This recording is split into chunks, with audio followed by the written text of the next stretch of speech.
Oke teman-teman, jadi kali ini saya akan menceritakan pengalaman spiritual, pengalaman paling berkesan saya di masa hidup saya mendaki Gunung Lawu ya. Gunung Lawu ini cukup populer karena memang kalau dari kalangan teman-teman pendaki kalau dari kalangan teman-teman pendaki, Gunung Lawu ini termasuk gunung yang paling digemari lah, karena teman-teman menganggapnya Gunung Lawu ini anak dari Gunung Slamet ya. Kalau rumor yang beredar, yang kedengeran ke telinga saya itu seperti itu. Gunung Lawu ini terletak di Magetan. Ada beberapa kabupaten atau kota yang berada di kaki Gunung Lawu. Waktu saya mendaki ini, saya memilih jalur Cemoro Sewu. Cemoro Sewu ini termasuk jalur yang paling dipilih karena memang jaraknya itu pendek dan masih masih relevan untuk kita yang masih fisiknya belum kuat banget ya. Jadi saya mendaki ini di hari aktif karena memang teman-teman saya ini bekerja kan ya. Teman-teman ini bekerja, jadi mereka biasanya nggak dapat libur itu di hari libur kayak umumnya minggu atau apa, nggak dapat mereka. Saya mendaki Gunung Lawu 4 orang ini awalnya itu udah ngerasa kayak nggak kuat gitu. Karena kan pendakian sebelumnya aku wis ngerasa nggak kuat karena menurutku fisikku di angka 2000 itu wis kuat, tapi harus dipersiapkan dengan matang. Apalagi nek Lawu kan 3.000 kan ya, Lawu ini 3.000. Jadi kalau ngomongin angka 3.000 lebih kan ya, Lawu 3.000 lebih, itu kita harus persiapkan fisik semuanya dari mulai mental terus fisik lah. Saya sebelum ke Gunung Lawu itu saya persiapkan semua nih fisik saya dari mulai kaki bawah, saya lari juga, terus punggung ya, karena kan saya masih konvensional waktu pendakian ke Lawu itu sik gawe keril. Terus dari mulai pernafasan saya atur. Singkat cerita, sampailah saya di base camp. Ini adalah perjalanan terjauh saya naik motor ya. Saya naik motor ke Gunung Lawu, melewati beberapa kota. Saya nyampe di base camp Gunung Lawu itu jam 1 malam. Jam 1 malam akhirnya diputuskan untuk tidur. Kalau di Lawu kan ada saya melihat angka derajat itu minus berapa gitu, jam 1 gitu. Tapi memang sebelumnya saya udah atur di handphone saya. Jadi teman-teman, kalau bagi teman-teman yang nggak tahu, kalau misalnya kalian mau mendaki ke satu gunung ya, biasanya itu pasti ada ramalan cuaca. Entah kalian percaya atau enggak, tapi saya biasanya gunain itu untuk antisipasi. Jadi biasanya misalnya kalian mendaki 3 hari ya, Senin kalian masukin saja koordinatnya atau wilayahnya itu mana, misalnya Mojokerto tepatnya di mana, itu nanti akan ketahuan intensitas hujan yang turun, terus suhunya berapa, nanti akan ketahuan. Hari berikutnya sama seperti itu, kalian simpan, kalian SS, kalian screenshot, bisa buat pedoman kalian. Akhirnya kami tidur jam 1 tidur. Kita bawa logistik banyak banget, tapi memang niatnya mau masak ya, biasanya temen-temen mau masak, maksudnya kan kita nggak tahu ya. Jadi saya lupa berangkatnya hari apa, tapi pokoknya total semua pendakian itu sekitar 1 hari, sore berangkat, terus malam nyampe jam 1, terus paginya pendakian,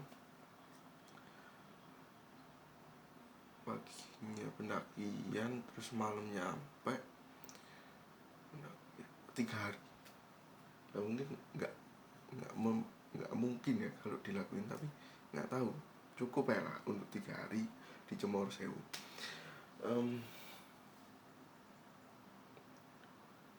Saya selalu nggak ngerekomin gunung-gunung yang gede, apalagi untuk teman-teman yang masih baru, karena kalian harus persiapkan semua fisik kalian. Jadi nggak iso, saya nggak ngerekomin lah. Tapi kalau teman-teman yang pro, apa pengen denger pengalaman cerita ya monggo. Jadi setelah saya tidur, saya nggak bisa tidur karena seneng banget ya nyampe di base camp Lawu, nggak nyangka lah.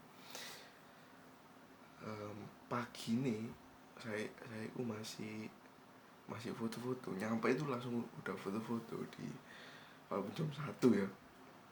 Terus akhirnya saya tidur, saya bangun itu setengah tujuh. Kalau di daerah Lawu ya, kalau di daerah Lawu Magetan sana itu eneng mlijone apa untuk tulis sayur iku nek pagi nek ngarepe base camp iku pasti ono mlijone sebelah kiri. Kalian harus nyebrang dalan gede, dalan apa Pantura tau apa ya, kalian harus nyebrang situ. Kalian iso persiapkan logistik. Pagi itu saya tata semua nih lah. Kebetulan kita itu menemukan satu kresek di base camp ya, di base camp satu kresek itu logistik dari pendaki yang sebelumnya, entah ketinggalan, sengaja ditinggal atau apa. Kayaknya sengaja ditinggal, soalnya bener-bener ya nggak pengen digawa lah logistiknya iku enak kayak uya, terus pecel, terus nggak sih tempe, bawang putih, bawang abang, bumbu lah. Pesen saya buat temen-temen pendaki, saya sugi awakmu, sak duin awakmu, walaupun kamu berlebihan saat logistik kamu mendaki, bawa semuanya pulang, ojo ngerepoti base camp lah. Karena kita baik hati, akhirnya kita bawalah, kita pilah-pilah, ono blungko barang, kita pilah-pilah, terus kita bawa. Sebagiannya yang sampah organiknya kita tinggal di base camp, kita buang ya, karena memang nggak layak lah untuk dimakan. Kita start dari jam 9,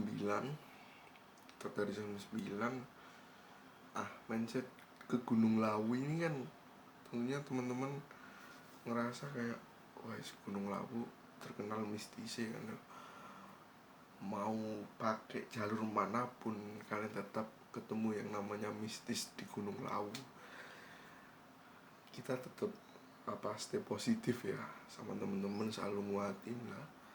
Kebetulan temenku ini memang nggak kenal jin, nggak kenal setan, jadi orang ini setengah musyrik banget. Dia itu seneng guyon. Kita 4 orang ketemu waktu start mendaki itu, ketemu sama sebenarnya nggak ketemu di jalur sih, ketemunya di base camp. Dia juga dari Gresik ya, akhirnya ikut ngajak bareng lah, guyon cerita sampailah kita di pos berapa ya, pos 1 ki mata air ya. Pos 1 ki mata air. Oh ya, untuk simaksinya ke Gunung Lawu ini tergolong gunung yang cukup murah walaupun tinggi. Kalau dulu itu saya berapa ya, 15 atau berapa gitu, pokoknya murah lah, nggak kayak Semeru ya. Oke lah, Semeru kan karena terkenal gunung iki yo, apa ya, wis tergolong gunung sing hit yo ning Instagram, wis tergolong gunung hit lah ya. Jadi waktu itu simaksine iku lah, sebelumnya, bukan sebelumnya sih,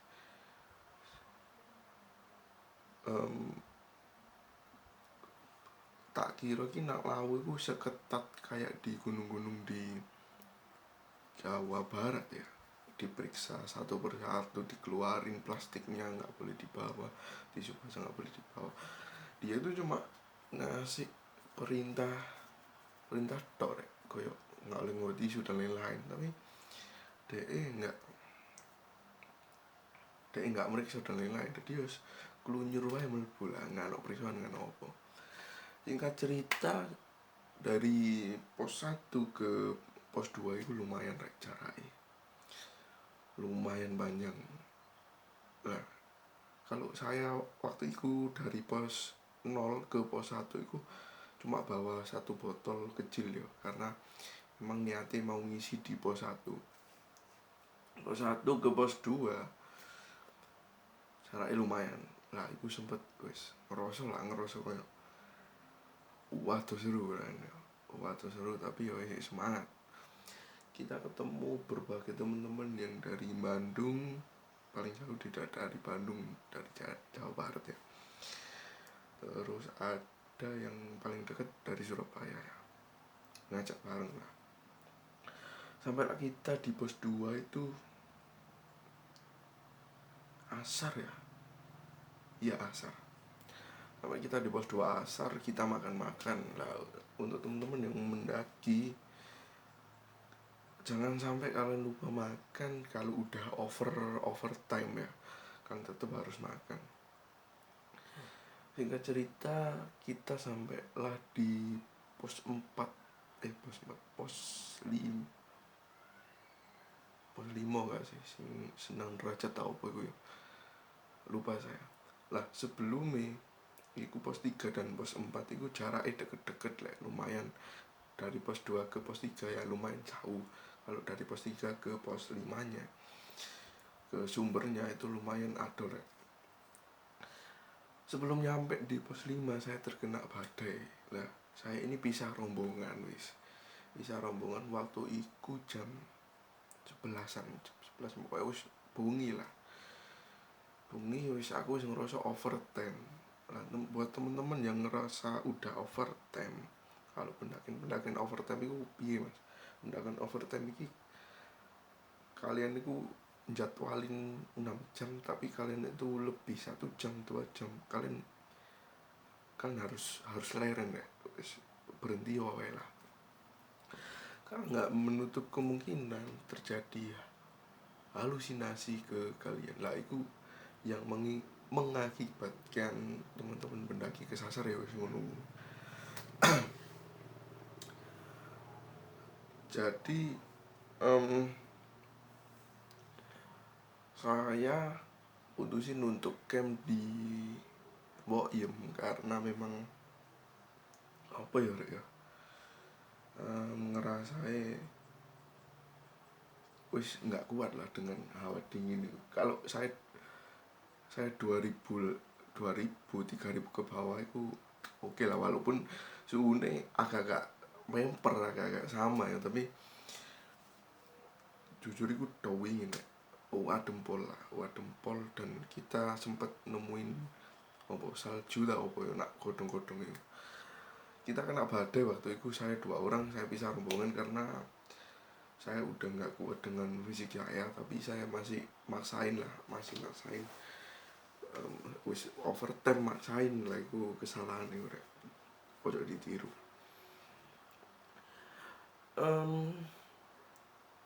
Setelah itu saya tidur di Mboyong. Nah, ning Mboyong ini awakmu pernah ngipi neng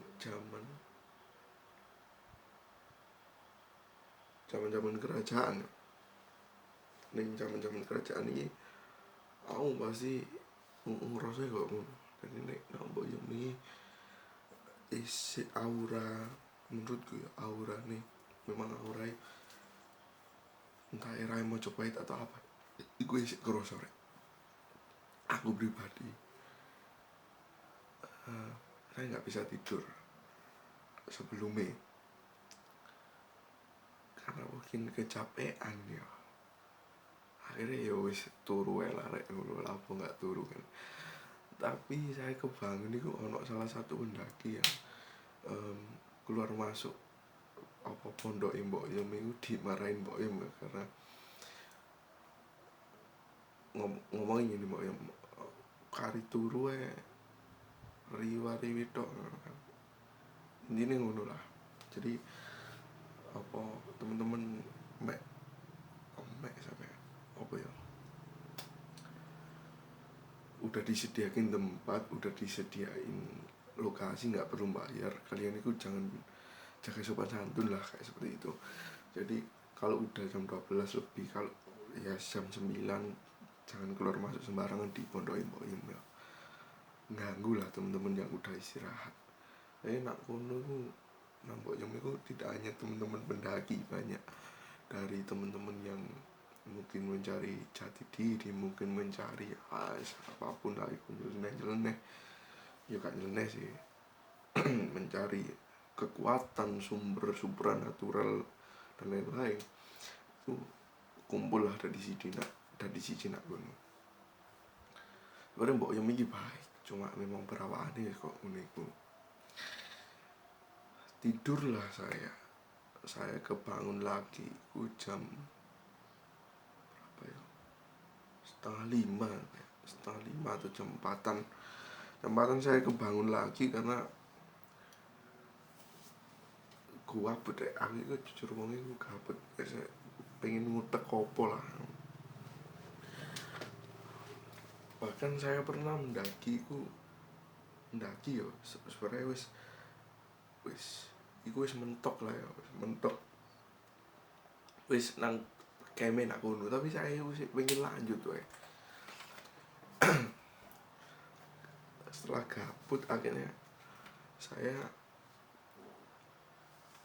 masak lah. Saya nggak, teman-teman saya ini kan karena kerja ya, besok pagi ini maksudnya menini apa ngono warnane menisuke lah, iya kan wis isuk kan ya, karena kerja kan akhirnya nggak mungkin kan kalau kita nunggu teman-teman saya ini yang masak, akhirnya saya masak lah. Untuk teman-teman yang masak di gunung, kalian itu kalau masak itu ojo diudek, karena kegabutan saya ini akhirnya tak udek, tak ules-ules, gak tadi nasi malah tadi bubur. Iki jangan ditiru lek kalau kalian masak di pondok Mboyong, karena saya jujur saya masak di dalam pondok Mboyong. Ojo larek, jaga kesopanan kalian, karena saya cukup goblok kan waktu itu. Lah kan mau nih goreng tempe ya, tapi karena isi akeh wong turu, nggak mungkin kan sreng nang jero pondok Mboyong. Akhirnya saya buat tempe kita godok tak kayak roiku apa penyedap rasa tok. Akhirnya jadilah bubur itu. Saya pesan buat teman-teman yang mendaki, kon ojo nggawe nasi iku ojo mbok udek, wis tutupen ae lah, sekali-kali boleh lah mbok mbok cek mbok urek lah ya, tapi aja mbok udek terus. Em, Akhirnya kita em, oh ya, teman saya ini pakai baju hijau. Nah, mitosnya kan kalau di Gunung Abu kan nggak boleh ya pakai baju hijau karena berhubungan dengan sambungannya dengan mirror gitu loh. Singkat cerita, pagi saya submit sama temen-temen, saya pakai keril. Submitnya dari Mbok Jum itu ke arah kanan. Saya jujur seneng banget, itu senengnya nggak ketulungan, Rek. Seneng nggak ketulungan